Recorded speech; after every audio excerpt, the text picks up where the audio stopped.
Welcome to the hand of God. In a small village called Cana, in the region of Galilee, a joyful celebration was taking place. Families and friends had gathered for a wedding feast, a moment of great happiness, music, and celebration. Among the guests were Mary, the mother of Jesus Christ. Jesus had also been invited, along with his disciples. In Jewish culture, weddings were not just brief ceremonies. They were grand celebrations that could last several days.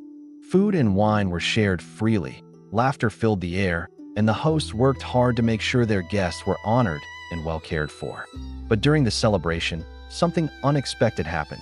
The wine ran out. For the hosts of the wedding, this was more than a small inconvenience. Running out of wine during a wedding feast would have been deeply embarrassing. It could bring shame to the family hosting the celebration. Mary noticed the problem. Quietly, she went to Jesus and said, "They have no wine." Jesus replied, "Woman, why do you involve me? My hour has not yet come." His words may have sounded puzzling, but Mary seemed to understand something deeper. She turned to the servants nearby and said something simple but powerful. "Do whatever he tells you."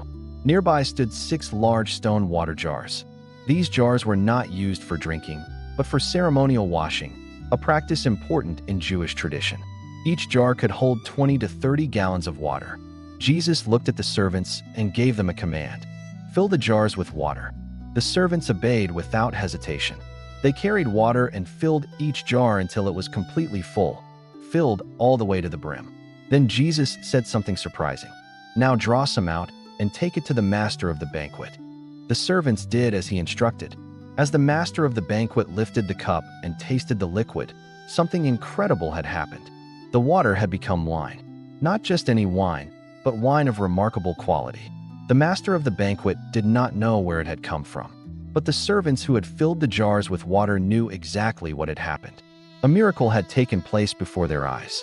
The banquet master called the bridegroom aside and said to him, "Everyone brings out the choice wine first, and then the cheaper wine after the guests have had too much to drink. But you have saved the best until now." The celebration continued, but something extraordinary had happened behind the scenes. Through this quiet miracle, Jesus had turned ordinary water into fine wine. This moment became the first of the miraculous signs that Jesus performed. It revealed his glory in a gentle and powerful way, and those closest to him began to understand who he truly was. When the disciples saw what had happened, their faith grew stronger. They believed in him.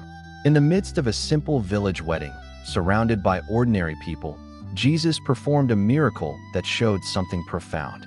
He cared about people's needs. He honored joy and celebration, and he revealed that where he is present, lack can be turned into abundance. What began as a moment of embarrassment for a family became a moment of wonder. Water became wine, and a quiet miracle in Cana became the beginning of something far greater. It was the first sign that the glory of Jesus was being revealed to the world.